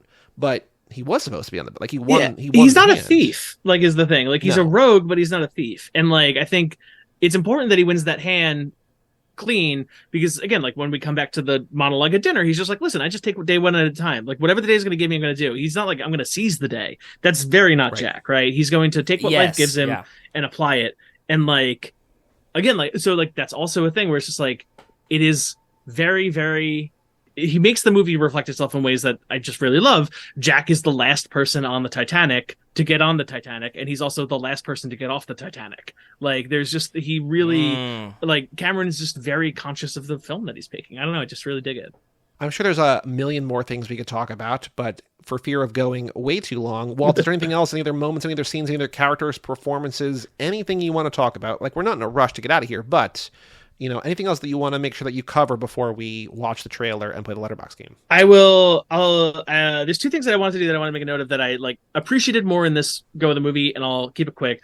One is there are like two really good moments in the film where James Cameron articulates the geography of the Titanic in a way that will be important later. So like there's the moment when like, okay, full steam ahead, and then they like show the captain relaying the orders to the boiler room, and they show the boiler guys putting that in, and then they show the engines going, and then they show the rudders and like they basically show, okay, here's what the top of the ship looks like, here's how the ship works, so that when we break the ship, you can understand, oh, these guys are at the bottom, and then oh, these guys are the second from the bottom, and oh, when the boiler goes out, that's when the lights go off. And it is like a almost like a little quick montage, and there's another part when Victor Garber is leading them around and giving them a tour of the ship that's the same way, and there's another part when they're running through the ship to try to evade the cop, that basically you get a full visual tour of the ship before they break the ship. And that is why that scene when it's sinking, you just understand it so intuitively, because you have you're never lost in the Titanic. You always understand what this thing is. And it is just genuinely a really good triumphant moment of directing for James Cameron to explain like a ship entirely top to bottom, captain to boiler, instantly, and you understand it later. And I really like that about that movie. That is definitely the one thing that I wanted to shout out, because I don't think I appreciated that as much. He does a lot of show don't tell. Yeah, it's awesome. I like the geography of things, like the mapping of things and knowing where things are. Because again, like we were talking, at the beginning of the conversation, like you spend so much time not near water that you're like you get a real sense of how big of an undertaking this is, right? It's just like, this is a big ass boat. And then the other one is just like, again, like I've been shouting them out as they've come up, but like I am just so always like tickled by how well constructed this script is. Like you see the car that they eventually have sex in being loaded into the Titanic, and that big wide shot is how you see the Titanic for the first time. You go up with the car following the cars that's being loaded in, and that car becomes essential later. And like that's kind of your first bird's eye view of the scale of this thing, right?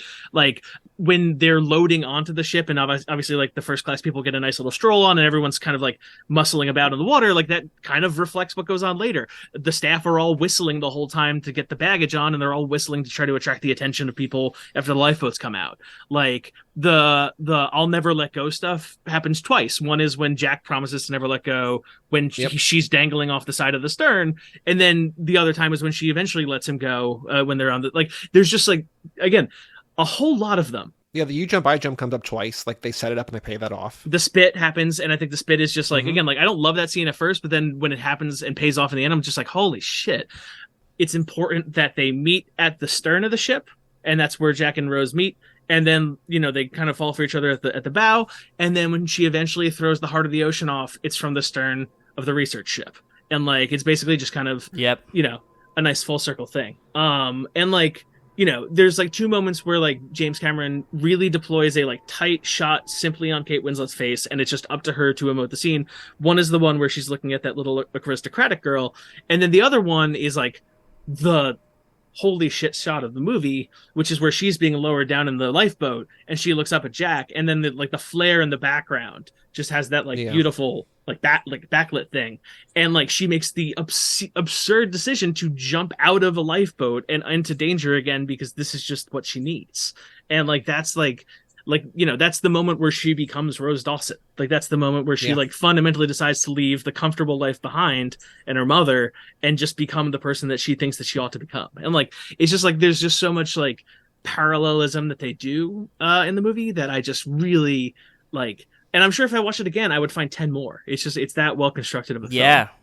Walt, what other movies do you love like this that you could teach me about? Because it's awesome to listen to you make all these I mean, the other one that I love, I I think Jurassic Park does a really good job of this. And like, I think that one's been a little bit eaten to death when it comes to like, you have the helicopter and the two female seatbelts. But like, I think like there are types of directors. Nolan, I think, is the one that is probably the most active right now, that really are very cognizant that like they use all the parts of the buffalo when they make the movie. Scorsese's really good at that. I think if you think about a film like The Departed, the film kind of tells you what it is, even though you don't necessarily realize it time and time again. It's great. Again, like I think it's just kind of the mark of somebody who's like really kind of assumed full control of their craft. And also I think is either one where you have a very good relationship between screenwriter and director, or in this case, like the director is the writer, and like this is just a story that he has absolutely understood. Not films, but comic books tend to be good at this too. I'm you guys know I'm a pretty big comic book guy, and I think that the Hawkeye Matt Fraction arc does that so perfectly, as well as some of my favorites of the one that immediately kind of comes to mind is all the Neil Gaiman comics when it comes to the Sandman, and I think that those stories are just kind of very much like well-designed traps. But I don't know, I think that that's again a writer skill more so potentially than a director skill, but the writers who write and the writers who have a really good rapport with directors, they pull it off a lot, and who have the trust and faith and whatever in the studio to let them make the movie they actually want to make. 100%. Amen. Yeah. Joe, other moments that you want to share? Just because I have to throw in a fast nection, when Jack is handcuffed to the pipe, that's the Dom special right there. And I was just thinking, this is every Vin Diesel movie ever. Him being handcuffed, his hands aren't above his head, but he's handcuffed to a pipe. Although she uses a fire axe, if she had used a wrench to get it, I know, perfect. Oh no, that was my last thought. If Jack was played by Vin Diesel, the Titanic would not have sunk, right? Well, it definitely. If it was Mark Wahlberg, it wouldn't have sunk. 9/11 wouldn't have happened. Oh, God. I wasn't even going there, but yeah. I will also say that the Rose repeating come back is one of the saddest things I've ever seen in a movie. Yep. And that happens, and then she does the we go back to modern day, and she talks about what happened to Cal and everything. Then we go back, and I think we close maybe on Rose saying Rose Dawson, and then the credits start to roll on Netflix, and it's like, hey, want to watch Quarterback about Patrick Mahomes? It's like, no, I don't. And I remember when we did, I don't remember what movie, actually I could find out because I complained about it. Hold on. You're missing a key part, by the way, of that, which is the final scene, which we should at some point address potentially as our final scene. But that was a bananas crazy pants decision that has also permanently changed my understanding of how stories work. The fact that he dared to do that in the dream. But go on. No, let's get there in a second. But I remember when we did Blue Valentine for Boy from Material, the Gosling podcast, and that movie ends, and I'm just I'm crying, and I'm just and it smashes up some horrific you want to watch, and I could maybe find it, but I'm no, Netflix, just give some movies a little bit of breathing room. Yeah, there's 10 minutes of credits here in Titanic. Give us a couple minutes, and then sell Kirk Cousins doing whatever nonsense in Quarterback. But yeah, let's talk about Rose dying in her sleep, and then her is it dream or is it heaven? What is that? How do you picture that at the end? I read it as I don't read it as death. I potentially I read it because again, it's tough for me because I think knowing that the song was written after the film was completed, I don't know what the intention of Cameron is. Obviously, the implication of the song is every night in my dreams, I see you, I feel you. And that maybe this is just where she is every night. And I don't hate that. There's also the implication of just, having relayed the story of Jack, having ensured that Jack lives on in some capacity, having, left her heart down at the Titanic and having understood that this truly did happen and the life that she led was worthwhile. That there is maybe a world in which whether she dies or not, I mean, it's just no, her life is now complete. She has done the thing that she the loop has been closed. And that I think that inner peace doesn't necessarily have to be death entirely, but I think that there's a resolution there. Absolutely. That, I don't know. I mean, it is it's an audacious choice. And how do you make a movie about a tragedy into something that people feel good leaving? And it just works. And it is just I just can't get over the audacity of it and how much I love it, For me, yeah, watching the ending this time, like I said, I haven't really spent, and because I like the first half of the movie much more, feeling emotional and sappy at the end, was probably the first time I felt that watching this movie. And I was like, oh man, I've gotten old in the sense that I've gotten beat down in the world. And yes, I think everything about it is beautiful, and you can't hate on it. You can try, but it just works. It's how do you make a happy ending, a feel good a little bit ending? It's perfect. Yeah, I'm with you. Yeah, I always start melting whenever they go through the pictures and you realize Oh, she did. Yeah, she kept the promise. She went horseback ride. She learned how to horseback ride. He said, "Oh, you have to learn how to horseback ride that." She learned how to do it. You're gonna have lots of babies. They show her surrounded by kids. Like all the things that like Jack wanted for her, and or at least revealed to her that she herself wanted for herself. She did, and like that's like the moment that the pan happens. Dead or alive. I think that the resolution is obvious. I found that Blue Valentine, after Blue Valentine ended, it was advertising an Adam Sandler movie, which I was No. I will say it's not as good as Titanic, because very few things are as good as Titanic, but there is a movie that we found for Cruise Club, which is a sort of unknown kind of third, I think, movie between Nicole Kidman and Tom Cruise called Far and Away. Which I've never heard of that. Wait, hold on. Your fiance might have been on that episode. Hold on. No way. Let's see here. Hold on. It's a turn of the century romance, European American, like across the pond, whatever. And it's Cruise and Kidman, because they had obviously done Eyes Wide Shut together and they did Days of Thunder together. But between those movies, they did this movie Far and Away in 1992, directed by Ron Howard. It's like 2.5 or 3 hours long. It's long, but it's also like, in terms of like things that feel like Titanic, again, not as good as Titanic, but yeah, Michael DeManico, host of Not Her Again. Yeah, amazing. He was on. So ask him about. See, Yeah. I might be crazy, but ask him if that is, because I think we talk about it being sort of Titanic-y. Again, it's like a 2.5 hour Irish epic, whatever, but like it kind of feels Titanic-y. So I would recommend Far and Away if you want something that is kind of like Titanic but isn't Titanic. So I love that. That's great. Are you guys ready to watch the trailer? The trailer that I pulled for this is one posted 8 years ago. It's the hashtag TBT trailer. So this isn't the original. I could find the original one, or we could watch this one that 20th Century Studio Fox put up. Hold on. This one's 4 minutes and 17 seconds long. We don't need that. Hold on. Titanic original trailer. Yeah. Let's see here. Okay, here we go. This is what we want to do. I'm going to put in the Zoom chat here. Fire this bad boy up. Yeah, this is 2.5 minutes. This is much better. This is posted by the trailer guy 12 years ago. That's a long time ago. That is a long time ago. I will say that there's a lot of good trivia about this movie. I didn't want to go too much, but there was one test screen, and I also don't know, like, because I read this before I saw the movie, and then I was watching the movie, and I'm like, this feels impossible. But apparently, they were showing a test screening of this movie. They didn't let the audience know what they were watching, and so the movie starts, and and they just thought that they were watching, like, a different version of the trailer before whatever they were watching. And then when it went back to 1912, they're like, oh my God, it's the actual movie. But like, I'm like, that's like 15 minutes in the movie. Like, you thought you were watching like a 15-minute trailer that like makes logical narrative sense. Like, that's, like, it almost doesn't feel believable, but also like, can you imagine not knowing you're about to see like the biggest movie of all time and being like, oh, by the way, you're watching Titanic. Like, That's an amazing that'd be prank. Wild.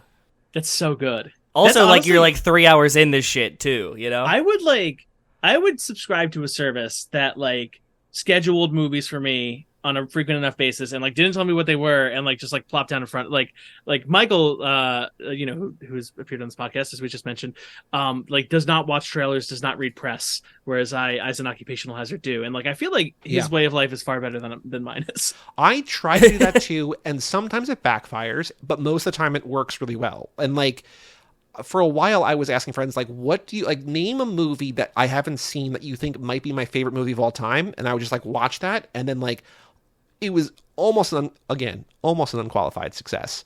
But there's something magic just about like somebody knowing your taste and being like, you're gonna love this, don't look anything up, just watch it, and then you do, and you're like, wow.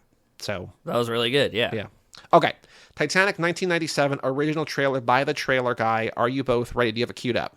I got it queued up. All right. 3, 2, 1, play. It's got to start with the music, right? Or no?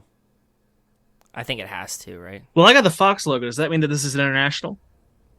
Oh, I don't know. It's ironic that it's not Paramount. No, it doesn't start with the music. It starts with voiceover. Back in time. This is a little corny. And a little corny? Yeah. This January, you will be given the key. The key.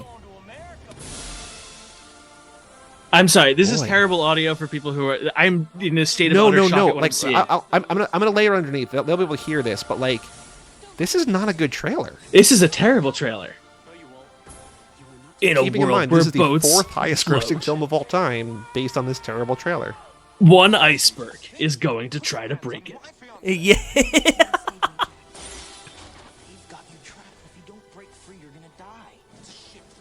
Yeah, they're not doing any justice. It's just showing you the boat, and It's also like it's shot like a Liam Neeson scene.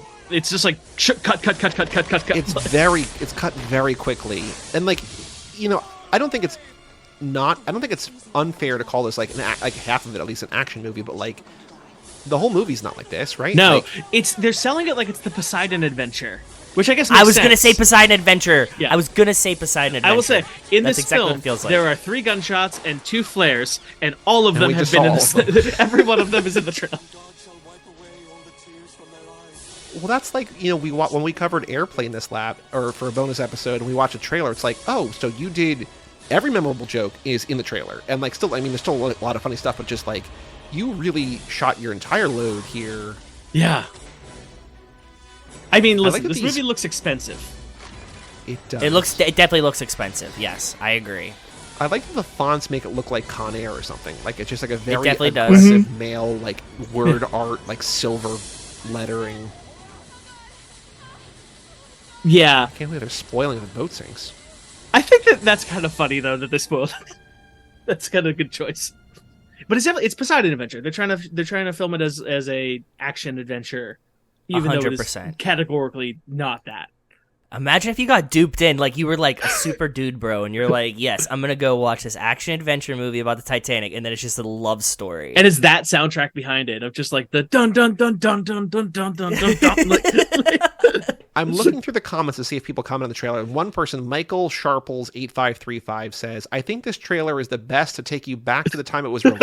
It's very much a product of its era. 90s trailers were all about action and making everything seem intense. Whoever cut this trailer deserves an award for most dramatic trailer." And then he does the grinning, squinting face emoji, like the eyes closed, laughing. Like, I don't know if he's being serious or not, but like, I don't. Tongue in cheek. It's a little tongue in cheek there. I think that it's not the most dramatic trailer. It's just the most trailer. It's the most trailer. It's the most. yeah, trailer. yes, Most trailer, yeah. fair. Okay. Yep. So, Walt, I don't know if you've ever played this before with us. Oh, we God. play a Letterbox game. So, for reference sake, Mad Max Fury Road, one of the most popular films on Letterboxd, has been seen by 1.6 million people. So, Titanic, from 1997, directed by James Cameron, starring Leonardo DiCaprio, Kate Winslet, Billy Zane, and Kathy Bates, has been seen by how many people? Both of you can take a guess. 1.2 million. 1.2 million. Walt, what do you think? What was Mad Max Fury Road? 1.6-ish. Like, just under And 1.6. Is that the top, or is that just a one that you're throwing We don't out know. It's just a benchmark. It was the one Yeah. that when we started this, I had never seen one more than that. There's more. There's a bunch of movies like Batman has like 2.3 million, like the Batman, not Yeah. 89, but like Pattinson Batman. there? I'm gonna come in. Oh, are we doing closest to the pin or is Price is Right rules? Closest. Yeah, not I'm gonna take a yeah. 2.1 on that, please. We can basically stop. It's 2030, 2.03 Jeez. million. Walt, Excellent very guess. close. on a Walt. hair over. Excellent guess. I don't know. There's I mean, very listen, if we're doing few Price that is have Right, 2 I'm million. like, Average rating of 3.8, most common a 4, then a 5, then a 3. How many out of those 2 million people have this in their top 4 favorite films of all time? So, Walt, if you don't know, but on Letterboxd, you can put your 4 favorite films. Sure, You don't have sure. to be, like, you could theme it or whatever. How many people have it in there, of the 2 million, have it in their top 4? I'm gonna guess 125,000, and I think that's an absurd number. I was gonna guess 80,000. You're both, I would say, way too high. Really? Yeah. I forgot which service because it's an older movie. You have to remember it's an older movie. The number is still insane, but those two are really insane. Like, Okay. it's still an insane number. So, like, when you hear it, you'd be like, that's fair. 7,000. 35,000. One more time, between 7 and 35. And I will tell you, here's a big hint. It's a multiple of 7, just like both of those. Shit. 28. Yeah, I was gonna go 27 after that, anyways. So yeah, That's not a multiple of 7, though. 21 then. 21,000 people. And That's I was a lot of there's people. There has gotta be one of my that's a friends who has this in their buttload of top people. 4. And like 5 people I follow have this in their top 4. Really? We're going to Brittany Butler at Brittany Butler. So Brittany Butler was on The Voice. She reached out to us when we were doing the Shia podcast because she loves Even Stevens. She has an Even Stevens show. She's like, thank you guys for doing this podcast. She starts the review with, my favorite movie of all time. If aliens landed on Earth and said, show us the pinnacle of American cinema, I'd show them Titanic. It's a perfect example of why we go to the movies. It goes on from there. She's written like 5 very long, very heartfelt reviews, 5 stars. So Brittany Amen. Butler... I think that's a great way to appraise it. I think it like if I were showing an alien a thing, this would probably be it. This is, I think, in many ways. It's everything. It's action, adventure, love, huge CGI, huge budget, intentionality. Yeah, I'm with you. Yeah. So we're going to go to Brittany's account, and Brittany's favorite film of all time, number 1 on her profile, is Titanic. Now, the other 3 movies are all from the 2000s, between 2002 and 2007. Okay, so 2002 and 2007, they're That all helps. 3 very big movies. Joe, you and I have covered one for a different podcast. We have covered a sequel to another for this podcast. And I believe Brian Rodriguez probably, if I'm getting it right, would have covered the 3rd for High School Slumber Party. But they're 3 enormous movies, one of which, I will say, here's a big hint, one's a superhero movie, and the one we covered a sequel to, or a sequel of, is this one. So what's the biggest, or one of the biggest superhero movies between 02 and 07? I believe I Spider-Man. may have it. I was going to say Spider-Man 2. It's the first Spider-Man. You guys were both right there. Spider-Man won, Walt just over. Should have gone 1 instead of 2. Spider-Man Damn shame. is her number 3 favorite movie of all time. Good choice.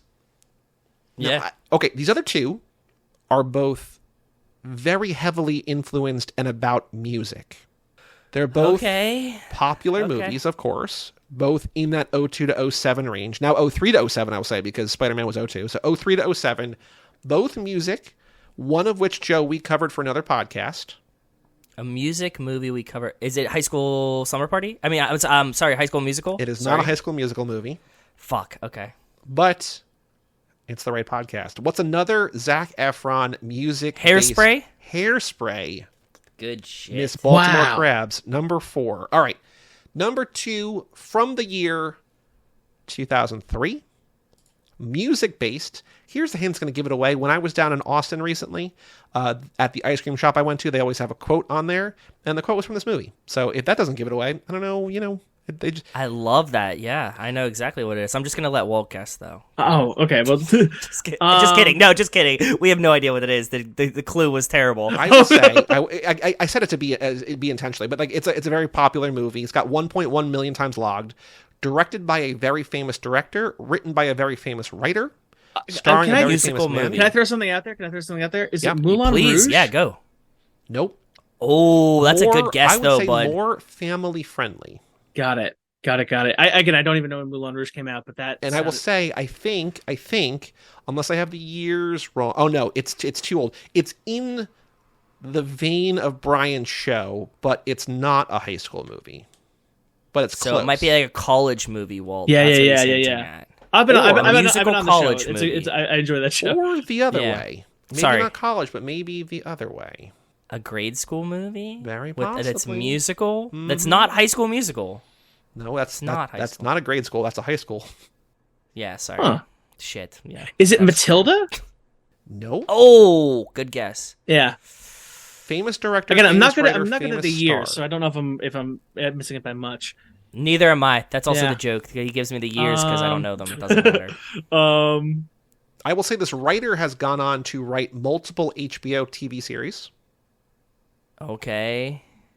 What The is director, I would say, is one of our very few, even though he's a very scattered filmography, very sort of, one of the preeminent auteur directors. He's definitely got a style.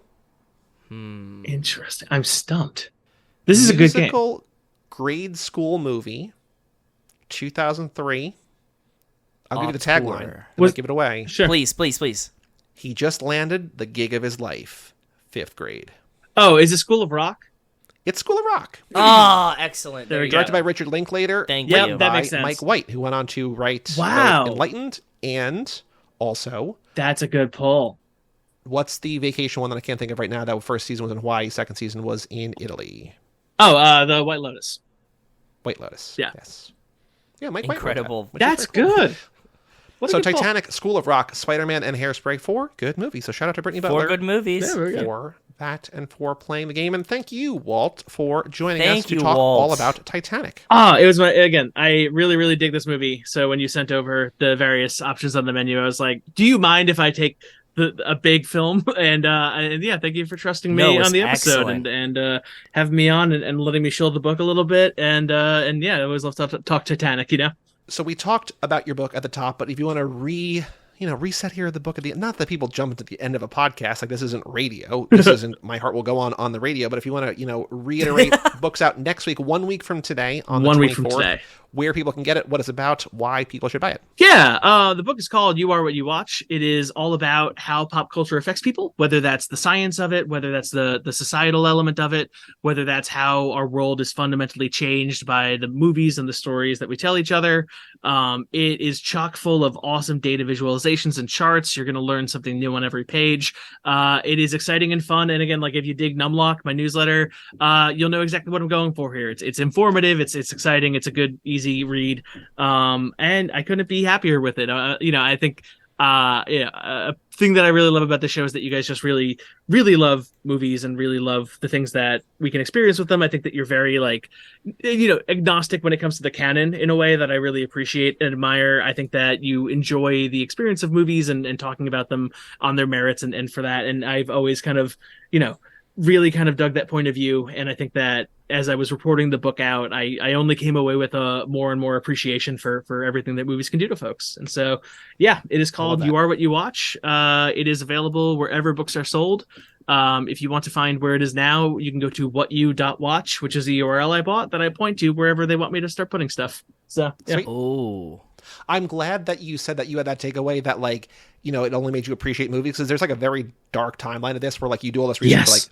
fucking hate movies. I'm never watching a goddamn movie again. I can't believe anybody likes this shit. I was worried about it. I genuinely was, because working in data journalism, a lot of times you see stuff like Moneyball, where Moneyball was a clever thing that happened, but it's hard to dispute that it made the game of baseball less interesting for a lot of people. Yeah. And I've always been kind of worried that I would hit that point when I was covering pop cultural stuff. And I'm I am assiduous, I am hardworking, I am at this stuff constantly, and I've never once come away with a more mechanical and more bloodless and data-driven way of looking at the movies than, every time that I come away that I'm always amazed by how much soul goes into this stuff and how much the data that we do collect just kind of reveals, fascinating human elements about what we like it. So I don't know, I'm glad that you noticed that, because I was genuinely worried about it and it did not happen. And so.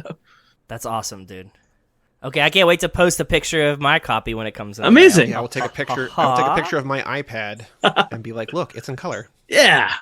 Well, okay. Thanks again for having me on. This is a real treat. Yes. Our next episode is Another Life in the Fast Lane, minute 94 next week. And then instead of going to a Fast and Furious movie, because the next Tuesday is Halloween, we are doing a bonus little slotted in there Halloween movie. We're doing a movie from 1986 that is a trauma film starring a very young Paul Walker. We are doing a movie that I'd never heard of before I started researching for Halloween movies, Monster in the Closet, which I think might be on YouTube, or I think you can find it somewhere online, but Monster in the Closet from I'm 1986, releasing on Halloween. I know nothing about it. There were two 80s horror, with maybe Paul Walker's in both or something. I'm just this one looks better. So we're doing Monster in the Closet in 2 weeks, and then after that, back to our regularly scheduled Fate of the Furious, which will be very cool. I also want to give a shout out to our patrons. Shout out to Cassie Wilson, Nick Burris, Alex Ellenen, Justin Kleinman, Brian Rodriguez of the aforementioned High School Summer Party, Wes Hampton, Jerry Robinson, Dan the Duke, Hayden Renato, Di Donato, Michael McGann, Lane Middleton, Lindsay Lewandowski, Nate Milton of the Kings of Sport, Jason Rainey, Tom Price, Mike Gallagher, Josh Buckley of Whole Lot of Wolves, Michael Moser, Christian Larson, Tara Newman, Aaron Willows, and Natalie Absolute, and Jessica Collins, a.k.a. Montez. Thank you all for supporting us the $5 a month level or above, and thank you all for listening. And for all things Too Fast, Too Forever, go to cageclub.me, facebook.com/TooFastTooForever, or at TooFastTooForever on all the socials, including Threads, which soon you can delete without deleting your entire Instagram. Email us, family@cageclub.me. Check out our Patreon page at TooFastTooForever.com and our store at cageclub.me/shop. And come back next week for Life in the Fast Lane. I'm Joey Lewandowski. I'm Joe too. And that was Walt Hickey, and we will tell you all about it when we see you again.